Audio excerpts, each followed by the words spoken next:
தமிழ்நாடு முழுவதுமாக மினி பேருந்துகளின் கட்டணத்தை மாற்றி அமைத்திருக்கூடிய தமிழ்நாடு அரசு 4 கிலோமீட்டர் பயணத்திற்கு 4 ரூபாயை கட்டணமாக நிர்ணயித்துள்ளது. தமிழ்நாட்டில் நகர பேருந்துகள் செல்ல முடியாத குக்கிராமங்களையும் நகரங்களுடன் இணைக்கக்கூடிய வகையில் மினி பேருந்துகள் இயக்கப்பட்டு வருகின்றன. இந்நிலையில் மினி பேருந்துகளில் முதல் 4 கிலோமீட்டர் வரை 4 ரூபாய் கட்டணமாக வசூலிக்கப்படும் என்று தெரிவிக்கப்பட்டுள்ளது. 4 முதல் 6 கிலோமீட்டர் வரை 5 ரூபாயும் 6 முதல் 8 கிலோமீட்டர் வரை 6 ரூபாயும் கட்டணமாக நிர்ணயம் செய்யப்படுவதாக தமிழ்நாடு அரசு அறிவித்துள்ளது. இந்த மாற்றியமைக்கப்பட்ட கட்டணம் வரக்கூடிய மே மாதம் 1ஆம் தேதி முதல் அமலுக்கு வரவுள்ளதாகவும் தமிழ்நாடு அரசு தெரிவித்துள்ளது. சென்னை புறநகர் பகுதிகளில் தனியார் மினி பேருந்துகளை மே மாதம் முதல் இயக்க அனுமதி வழங்கப்பட்டுள்ளது. தலைநகர் சென்னையில் மாநகர போக்குவரத்து கழகம் சார்பில் 3000க்கும் மேற்பட்ட பேருந்துகள் இயக்கப்பட்டு வருகின்றன. இதனால் தினசரி 40 லட்சத்திற்கும் மேற்பட்டோர் மாநகர பேருந்துகளில் சேவையை பயன்படுத்தி வருகின்றனர். அது மட்டுமல்லாமல் சிறிய வழித்தடங்களில் மாநகர போக்குவரத்து கழகம் சார்பில் மினி பேருந்துகளும் இயக்கப்பட்டு வருகின்றன. இந்நிலையில் சென்னையில் தனியார் மினி பேருந்து சேவைக்கு வரும் மே மாதம் முதல் அனுமதி வழங்கப்பட்டுள்ளதாக தமிழ்நாடு அரசு அறிவித்துள்ளது. இந்நிலையில் சென்னை புறநகர் பகுதிகளாக உள்ள திருவொற்றியூர், மணலி, மாதவரம், அம்பத்தூர், வடசரவாக்கம், ஆலந்தூர், பெருங்குடி, சோழிங்கநல்லூர் ஆகிய 8 மண்டலங்களில் முதன்முறையாக தனியார் மினி பேருந்துகளை இயக்க அனுமதி வழங்கப்பட்டுள்ளது. தலித் ஒருவர் முதல்வராக வேண்டும் என்பது அப்பாவி தலித்துகளை வளைத்து போடுவதற்கான ஒரு சூழ்ச்சி. பட்டியல் சமூகத்தை சேர்ந்த ஒருவர் முதலமைச்சராக வர வேண்டும் என்று ஆளுநர் ஆர்.என். ரவி கூறிய கருத்துக்கு திருமாவளவன் தந்த பதில்தான் இது. சென்னையில் நடைபெற்ற எஸ். நடராசன் படத்திறப்பு நிகழ்ச்சியில் பேசியவர், சீமான் பாசிச அரசியலை நோக்கி நகர்ந்து கொண்டிருக்கிறார் என்றும் பாஜகவின் கொள்கை பரப்பு செயலாளராகி வருவதாகவும் தெரிவித்தார். போலி தமிழ் தேசியவாதிகள் இன்றைக்கு தந்தை பெரியாரை கொச்சைப்படுத்த துணிந்திருக்கிறார்கள். இது ஏதோ தேர்தல் அரசியல் களத்தில் நடக்கிற ஒரு அரசியல் என்று நாம் விலகி நின்று ஒதுங்கிவிட முடியாது. பிறகு செய்தியாளர்கள் சென்றவர் தேர்தல் களத்தில் பட்டியலினத்தவர்களை எவ்வாறு கைப்பற்றுவது என்று வலதுசாரி கைகோர்த்து உள்ளதாக கூறினார். தலித்துகளை பற்றி கரிசனமாக பேசுவதும் தலித்துகள் முதல்வராக வேண்டும் என்பதும் ஒரு திட்டமிட்ட வலதுசாரி அரசியல் நாடகம் என்பதை விடுதலை சிறுத்தைகள் சுட்டிக்காட்ட விரும்புகிறது. இடதுசாரி மற்றும் அம்பேத்கர் இயக்கங்களுக்கு இடையே உள்ள இடைவெளியை குறைக்க வேண்டும் என்றும் திருமாவளவன் குறிப்பிட்டார்.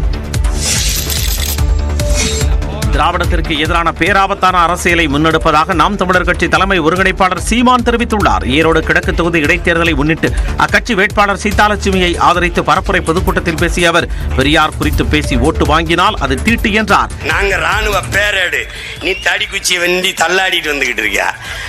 திராவிடம் தளர்ச்சி விடுகிற போது தமிழ் தேசியம் பேரெழுச்சி உருகிறது. தனது அரசியல் குறித்து திருமாவளவனின் கருத்திற்கும் சீமான் பதிலளித்தார். நான் ரொம்ப நேசிக்கிறேன் எங்க அண்ணன் திருமாவளவன் சொன்னதா என்கிட்ட சொல்றாங்க. சீமான் தமிழ்நாட்டுக்கு பேராபத்தான அரசியலை முன்னெடுக்கிறார் என்று. நான் உண்மையிலேயே பேராபத்தான அரசியலை முன்னெடுக்கிறேன். திராவிட திருவாளர்களுக்கு பேராபத்தான அரசியலை திமுகவால் ஓட்டுக்கு காசு கொடுக்காமல் தேர்தலில் தங்களை வென்று காட்ட முடியாது என்றும் விமர்சித்தார். அர்ஜுனா விருது வென்ற பாராலிம்பிக் பேட்மிண்டன் வீராங்கனை துளசிமதி முருகேசனுக்கு நியூஸ் 18 தமிழ்நாடு சார்பாக பாராட்டு விழா நடைபெற்றது.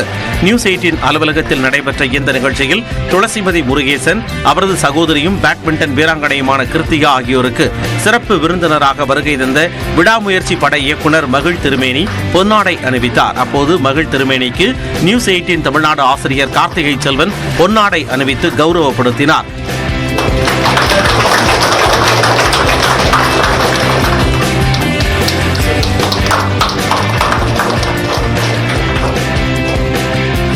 தன்னை அழைத்து பாராட்டியது தனக்கு மிகவும் ஊக்கமளிப்பதாக துளசிமதி முருகேசன் தெரிவித்தார். ரொம்ப எமோஷனலா இருக்கு.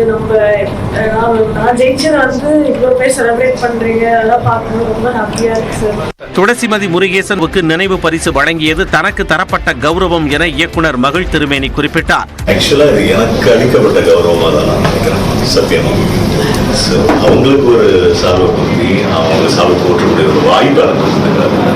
துளசிமதி முருகேசனுக்கு நியூஸ் 18 தமிழ்நாடு பணியாளர்கள் வாழ்த்து தெரிவித்தனர்.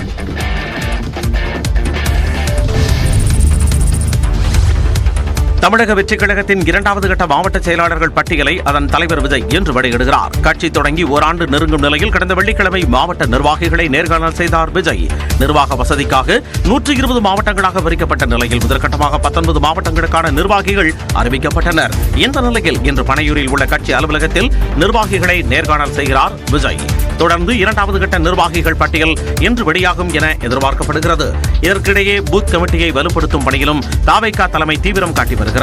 ஏற்கனவே ஒரு பூத்திற்கு 5 முதல் 7 கமிட்டி உறுப்பினர்கள் நியமிக்கப்பட்ட நிலையில் ஒவ்வொரு பூத் கமிட்டிக்கும் ஒரு நிர்வாகியை நியமிக்க விஜய் உத்தரவிட்டுள்ளதாக தகவல் வெளியாகியுள்ளது.